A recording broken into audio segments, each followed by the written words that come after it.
Baby, rubber to the boogity bang bang, the boogie to the boogity beat. Now what you hear is not a test, I'm rapping to the beat. And me, the groove, and my friends are gonna try to move your feet. You see, I am Wonder Mike, and I like to say hello. Up to the black, to the white, the red, and the brown, and the purple, and yellow. But first, I gotta bang, bang, the boogie to the boogie. Say up, jump the boogie to the bang, bang, boogie, let's rock. You don't stop, rock the rhythm, that'll make your body rock. Well, so far you've heard my voice, but I brought two friends along. And next on the mic is my man. All right. It's your host, Gabe Morales. Going to do something a little different this time. I am going to cover some passages and material from my book, Latino Music, Violent Influences in Latino Rap Today. I'm going to break down the chapters in the book, which had a foreword written by Ron Stallworth. If you know Brother Ron, he was the real Black Klansman in Spike Lee's movie.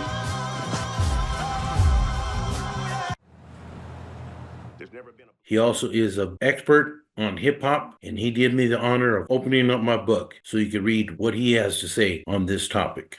I started thinking about writing this book many years ago. You see, I was there when hip-hop first came out. Yeah, I know I'm an old guy now, but I used to pop and lock, and I've always done murals, and some say I can even rap a little bit. I like to thank God above. God above. Gangsters, cops, and politicians, get ready to rock on a mission. Each one of us shares our own vision. When I was on the yard, I went real hard. While I patrolled the streets, all the G's I meet. When I was on the yard, I went real. I'ma spit out just a couple of names who paved the way up in this game.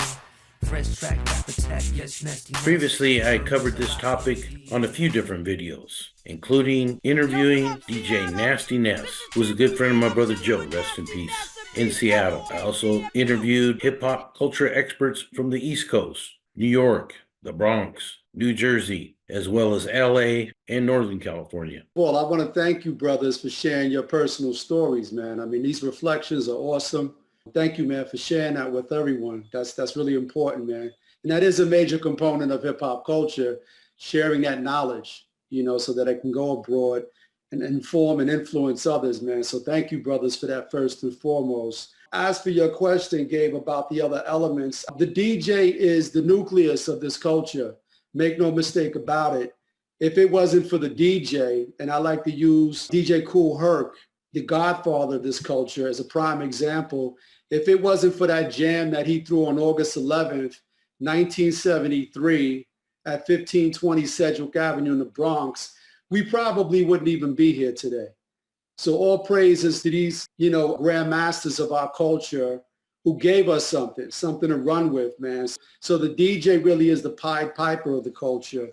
Through him, everything else is possible. When he spins, the B-boys get loose, the break boys get busy, and they do what they do. The music inspires the graffiti artists. You know what I mean? So it really is the genesis of this culture. And it's really no surprise that music is such a huge industry in the culture of hip hop. It's actually a $1 billion industry that's really purposeful.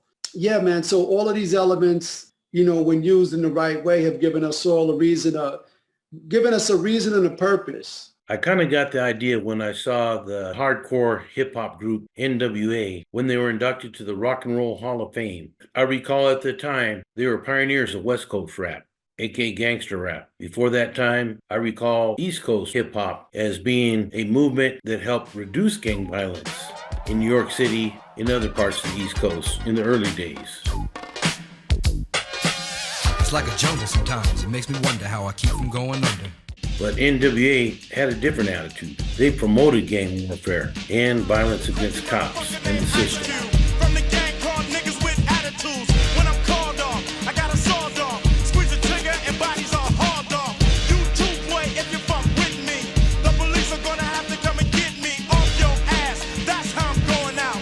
For the punk motherfuckers that's showing out. Niggas want the... It provided a voice for many frustrated black young men And I remember at the time when they first came out that Chicanos from Southern California, especially in the gangs known as Sureños, were mostly against rap. The first LA area Chicano rapper that I recall was Kid Frost. And I had a good friend in the Marine Corps who was with Black Tie Productions, which is a major music production company at clubs in LA, such as Florentine Gardens, played me a demo tape by his friend Frost. And I kind of laughed at it because it was in Spanish rapping. And I was like, man, that ain't never going to go over. Chicanos are into oldies.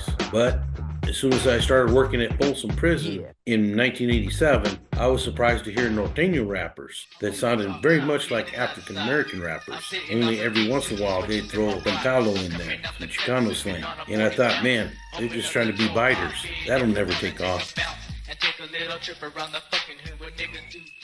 But guess what? Both music styles from the North and Southern California took off, as well as in Texas, Chicago, other places where Latinos had a large population. I knew Nasty Ness as being the DJ for a guy you may have heard of, Sir Mix-a-Lot, and they outperformed at places like Club Broadway on Capitol Hill. And I remember groups like the Emerald City Breakers, who were breakdance hip-hop dancers.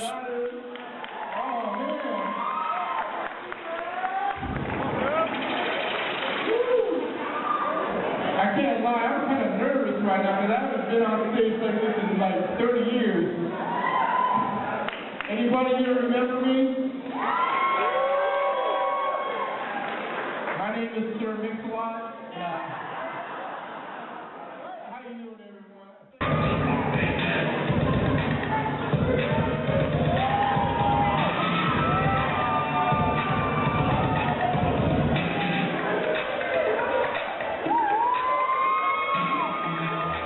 And I remember some guys that did spray paint murals, but all of that was relatively rare at the time. It was my understanding the hip-hop movement was created to try to prevent gang violence in New York City amongst groups like the Savage Nomads, the Savage Skulls, the Dirty Dogs, and the Black Spades. So my experience on walking the streets of downtown from Pike Street, from First Avenue up to Broadway back in the day, hanging out at clubs in Yakima, low riding, bumping tunes in my ride or my friends' rides, all paid off later when I worked in classification at the King County Jail in Seattle. I interviewed quite a few rappers there over the years, as Northwest hip-hop also made an influence on the national scene, although I don't believe it gets the credit it deserves. Now, although my book is very critical of violence in hip-hop, I am not against rap or hip-hop music. In fact, I rather enjoy some of the original songs. But I believe that there's some guys who have just worn it out and want to glorify violence for the sake of making money. And what happens a lot of times is youngsters then believe that they can become a rapper too, and they start talking masa and putting out songs that disrespect other people who retaliate against them. Some people call it banging on wax. Some people call it net banging, being a studio gangster. But out there on the calles, out in the streets, it's a different ballgame. So I don't think a lot of youngsters, young males in particular, have the brain development yet to even realize the consequences and repercussions of their actions. So let's get into the beginnings of Latino music, the roots, the raíces. When I was growing up, it was very popular to listen to oldies, and I was heavily influenced by Pachuco music also, big band sounds. My father-in-law played with a well-known group in East LA for decades. This music attracted not just Mexican-American or Chicano youth, but blacks and Anglos too. For instance, Chuck Higgins grew up in Aliso Village, just east of LA, and he put out a song called the Pachuco Hop that was very popular. Chicano bands were influenced by Puerto Rican bands and other Latino groups. Salsa, Bossa Nova from South America, Mambo from the Caribbean, as well as Latin jazz. How many of you guys are familiar with Ricardo Valenzuela, better known as Richie Valens? What is a trip to me is back in the day, a lot of these Latinos could not use their real Spanish first names and surnames, as the record companies felt that listeners would just automatically think that it was only for Spanish-speaking audiences, when many of these individuals spoke English, and some of them spoke hardly any Spanish. If you ever seen the movie La Bamba, you know what I mean. Of course, a lot of people wouldn't even know about some of these groups if it wasn't for DJs. Individuals like Huggy Boy and Art Laveau, both white guys who loved Latino groups and helped give them exposure in Southern California, as well as on a national basis. Later on, there were shows like The Sancho Show in LA or the Bajito Onda Show in the Bay Area. Often they would take dedications, known as dedicas.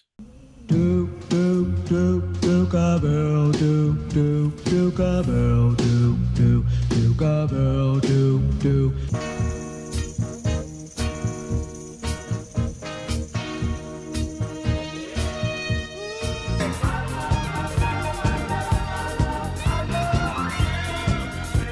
Orale, good morning and aloha from Hawaii.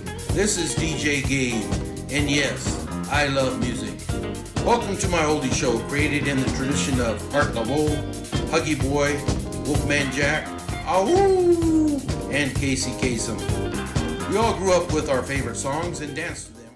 The song Louie Louie is still very popular at Mexican weddings. I know at my wedding, we played it as well as La Bamba and Wooly Wooly and Twist and Shout, which are all known as regular tunes at many Mexican weddings. But trip on this, not only was there discrimination of artists and they had a hard time getting their songs played on the air, but you had individuals like Edgar J. Hoover, head of the FBI, who actually put some G-men on investigations to check out if the song Louie Louie was corrupting young American minds.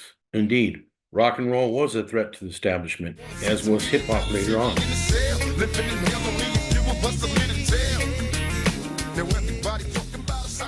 In the 1960s, Latino music gave a voice to many individuals, people like Joe Bataan in Spanish Harlem in New York. While Joe became popular in the greater New York area, he now often plays in the East LA area, as he is still adored by Chicanos for his ballads and funky Latino music. I know I was thrilled to see him perform live at Staples Center in LA in 2018, and he got down.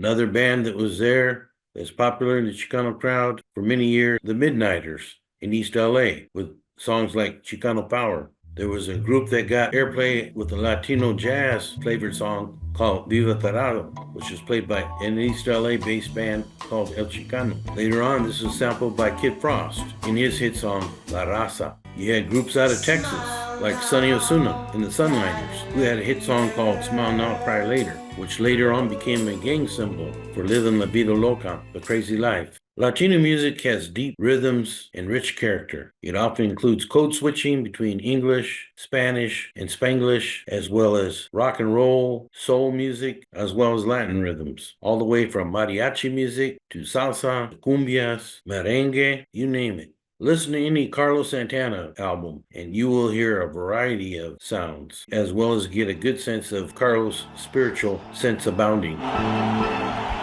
So I'm going to have to stop right there. I hope you enjoyed what you've heard so far. Don't forget, you can get my book, Latino Music, Violent Influences in Latino Rap Today on Amazon.com. For now, this is your host, Gabe Morales. Take care out there.